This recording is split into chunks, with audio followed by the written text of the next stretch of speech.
Dicas de saúde, beleza e comportamento você ouve no Saúde e Bem-Estar.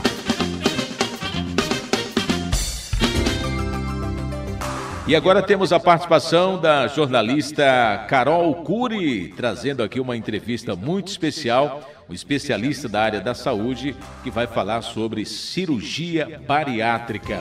Presta atenção aqui no bate-papo da Carol Cury com esse especialista. Bom dia, Léo. Bom dia aos ouvintes da Rádio Record. Pois é, emagrecer é o sonho de muitas pessoas, mas alcançar esse objetivo não é tão fácil quanto se imagina. E para alcançá-lo são necessários dedicação e força de vontade, além de uma dieta balanceada e exercícios físicos constantes. Infelizmente, aqui enfrente muitas dificuldades para perder peso e cuidar da saúde.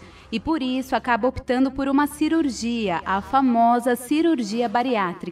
Você já ouviu falar sobre ela? De forma objetiva, a cirurgia bariátrica reúne um conjunto de técnicas de diminuição do estômago para a redução do peso.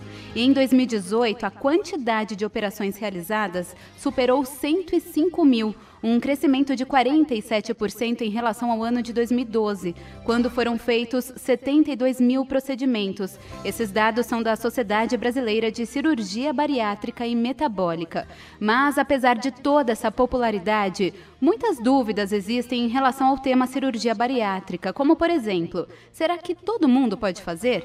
Como saber que as chances de emagrecer apenas por meio de reeducação alimentar se esgotaram? E para responder essas e outras perguntas, nós conversamos agora com o médico cirurgião do aparelho digestivo do Hospital Moriá, o Dr. Tiago Costa Ribeiro. Olá, Dr. Tiago, bom dia, bem-vindo e obrigada pela participação. Bom dia, Carol. Eu que agradeço a oportunidade de esclarecer alguns assuntos. Doutor Tiago, é interessante saber que aqui no Brasil, quase 1 em cada 5 pessoas adultas é obesa, ou seja, quase 19% da população.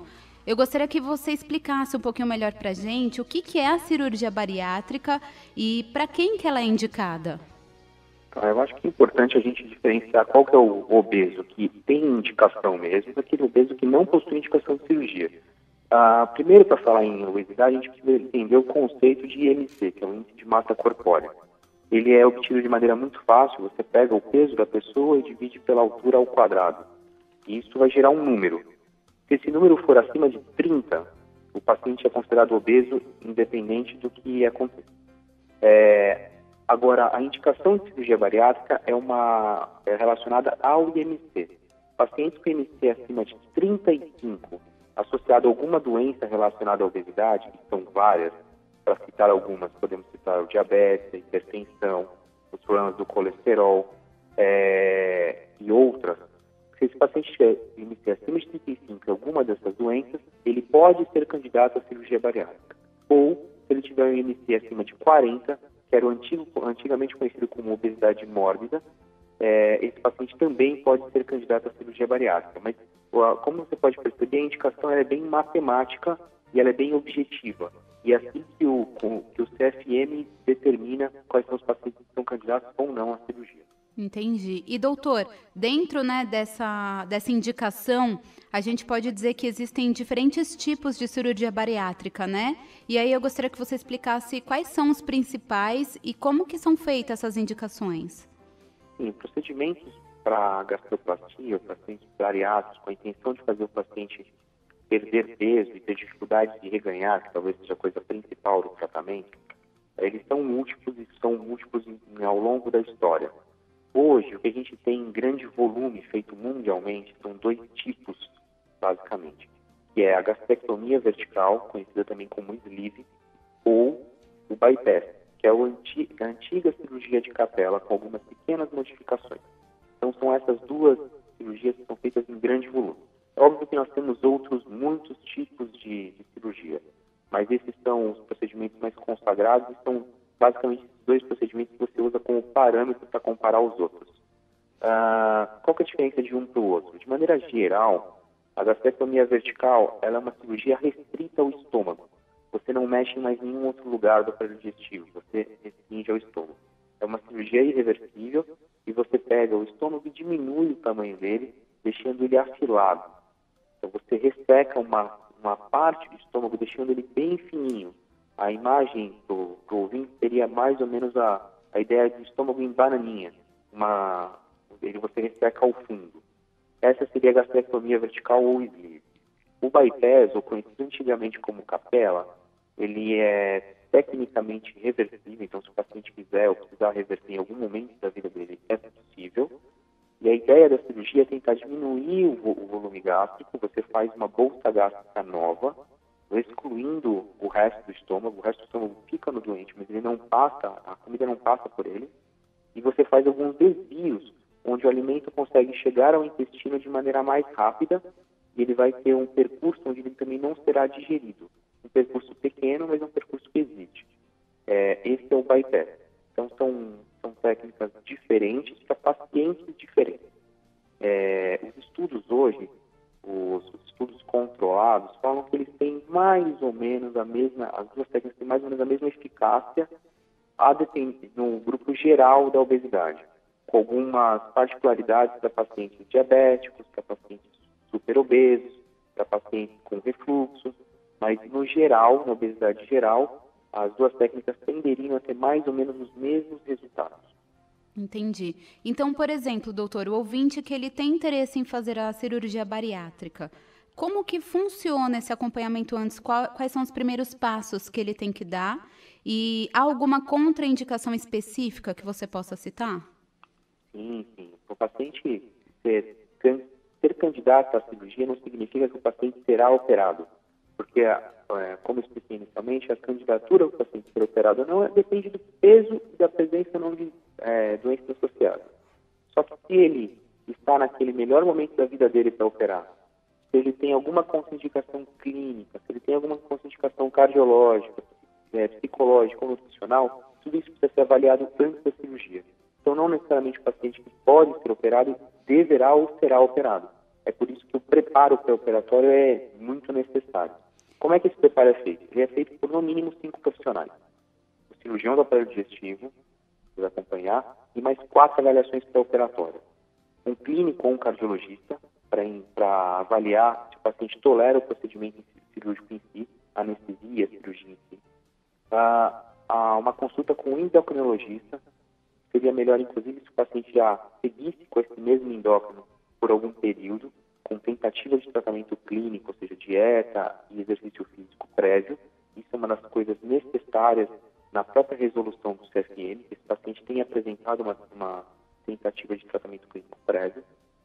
Com um nutricionista, que vai acompanhar a dieta dele no pré e principalmente no pós, até porque esse paciente precisa ser realimentado e vai passar por várias fases depois da cirurgia de realimentação, e com o psicólogo, para que a gente consiga perceber se o paciente tem algum transtorno compulsivo que poderia ser piorado ou desencadeado pela cirurgia em si. Então, são esses 5 profissionais mínimos que vão acompanhar esse paciente. Cada um desses profissionais vai tentar buscar contraindicações ao procedimento cirúrgico, sejam elas clínicas ou laboratoriais, e se ele não apresentar nenhuma contraindicação, aí esse paciente passa para a etapa seguinte, que é a cirurgia em si. Então, esse preparo é longo e serve também para que o paciente entenda que a cirurgia em si não é o caminho mais fácil, é o caminho mais resolutivo, mas certamente não é o caminho mais fácil do paciente, porque ele vai ter que ter uma série de cuidados antes de operar, ao longo da cirurgia e principalmente após, para que ele consiga obter o resultado que ele quer, que é a perda de peso, e principalmente para que ele não apresente um reganho de peso a longo prazo, que é um problema em alguns pacientes mal preparados. E, doutor Tiago, eu achei interessante isso que você disse, porque eu imagino que muitas pessoas devam procurar a cirurgia bariátrica em busca da perda de peso. E não é esse o objetivo principal, né? E sim a saúde. Nos seus atendimentos, você já acompanhou pessoas que o procuraram, mas no meio do caminho, enfim, conseguiram perder peso e aí não precisaram da cirurgia? A partir de uma certa fase do MC, o difícil não é só perder o peso. Se você conseguir um regime de nutrição adequado, exercício físico adequado, o paciente perderá peso. Isso é um fato. Isso você consegue, inclusive, ver em programas de televisão mundialmente conhecidos como The Biggest Loser. O paciente perderá o peso. O problema do paciente obeso a partir de 65 é o reganho. Então, ele tem grande dificuldade de manter o peso perdido. E é nesse cenário que a cirurgia bariátrica entra, para que o paciente tenha dificuldade de reganhar o peso por pelo menos 2 anos, para que ele volte às suas atividades normais. Então, é possível que o paciente consiga perder peso só com medidas clínicas? Sim. Agora, se ele vai ter um bom resultado disso a longo prazo? Normalmente não. Isso, inclusive, é visto em inúmeros trabalhos científicos, onde você segue o paciente depois de 2, 3, 5 anos, onde a grande maioria dos pacientes acaba reganhando. Então, todo mundo acha que a cirurgia bariátrica é para perda de peso isolada, mas na verdade não é. A cirurgia bariátrica é também para perda de peso, mas principalmente para evitar o reganho desse peso perdido. Entendi, porque fica mais difícil, mas mesmo assim, há pessoas que mesmo com a cirurgia bariátrica voltam a engordar? Isso é possível? Sim, isso é muito possível. E existem casuísticas americanas que falam que até 30% dos pacientes acabam reganhando peso de maneira importante. Agora, quais são os fatores relacionados ao reganho de peso? Principalmente aquele paciente mal preparado no pré-operatório, ou o paciente que encara a cirurgia como um procedimento fim, aquele que acha que operou e acabou todos os problemas dele. Na verdade, a cirurgia é apenas uma parte pequena do tratamento. É apenas um pequeno degrau em toda a escada que o paciente vai ter que subir. A cirurgia ela serve como um facilitador e ela precisa ser encarada como tal. Depois da cirurgia, o paciente precisa fazer dieta, precisa seguir com alguns profissionais para garantir o sucesso a longo prazo dele. Para isso, se o paciente entender isso no pré-op, o pós-operatório dele, a chance de reganho o pós-operatório é bom e a chance de reganho é muito pequena. Se ele não entender, aí nós temos problemas. Porque assim, a gente pode afirmar que muitas pessoas, elas passam pelo procedimento, mas não operam a mente, ou seja, elas continuam com a mesma mentalidade de comer mal? Exato. O paciente vai ter que entender que ao final da recuperação pós-operatória, a dieta dele vai ser, a ideia é que ele volte a comer de tudo em pequenas quantidades, e isso consiga saciá-lo.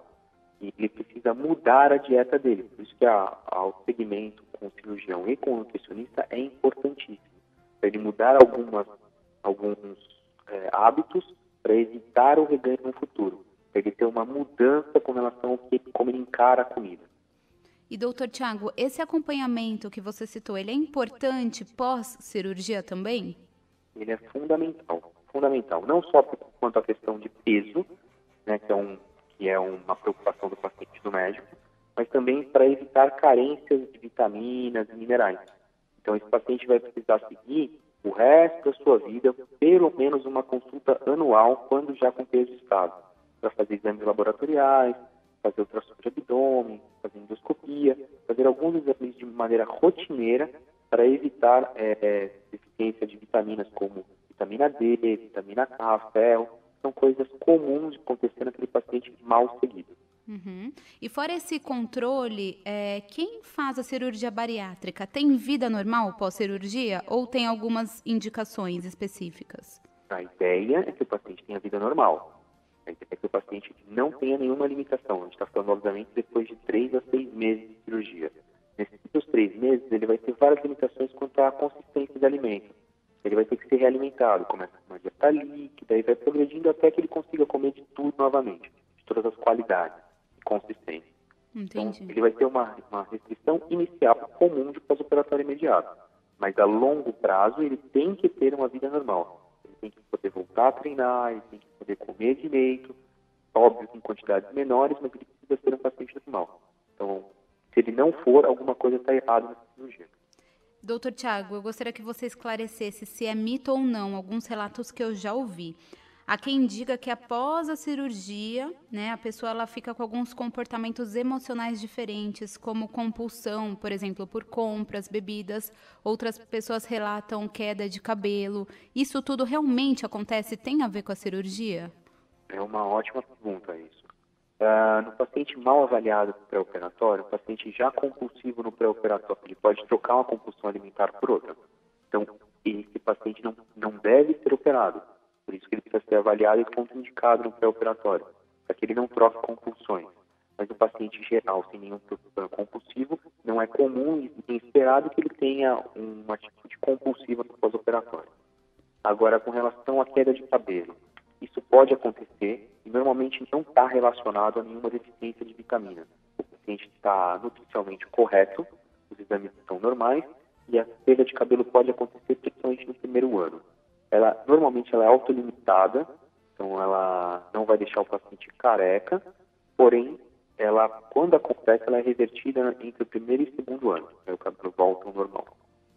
Entendi. Não tem nada que você consiga fazer de fator preditor para saber qual que é o paciente que vai ter queda de cabelo e aquele que não terá. Isso você não consegue saber. E risco de hérnias, doutor, ele existe após cirurgia? Toda cirurgia abdominal você tem risco de hérnia. Você pode ter risco de hérnia nos acessos para você fazer a cirurgia, hérnia da parede abdominal, e nos casos dos bypass, você pode ter hérnia interna. Então, sim, ele existe, mas muitos cuidados precisam ser tomados no intraoperatório para que isso não aconteça. Então, o fechamento misterioso dos espaços internos, no caso do bypass, e no caso dos acessos, o fechamento da aponeurose. Mas toda cirurgia abdominal tem risco de ter uma hérnia. Pode ser qualquer um, inclusive as vesículas. E outra dúvida que eu tenho também em relação à diabetes. A cirurgia, ela ajuda a eliminar a diabetes, aquela diabetes, enfim, ocasionada por conta da obesidade? Sim, a diabetes por resistência à insulina, que é o maior número de casos populacionalmente, a cirurgia tende a ou curar ou melhorar muito o controle do diabetes. Então, a prova disso é que para o tratamento de diabetes grave, a gente está começando a cogitar, inclusive, operar pacientes com IMC abaixo de 35, entre 30 e 35, em alguns casos bem selecionados, porque a cirurgia tem grande papel no auxílio desses pacientes. Então, nesse caso, você pode contar com a cirurgia. E, doutor Tiago, para o ouvinte que agora está se perguntando, será que esse procedimento é seguro? O que você pode dizer? Sim, o procedimento é extremamente seguro. O procedimento mudou muito nos últimos 15 a 20 anos. No Brasil, ele era feito inicialmente há 30 anos de maneira convencional, aberta, cirurgia com corte na barriga. Hoje, a imensa maioria dos casos é operado ou por vídeo, ou mais recentemente por via robótica.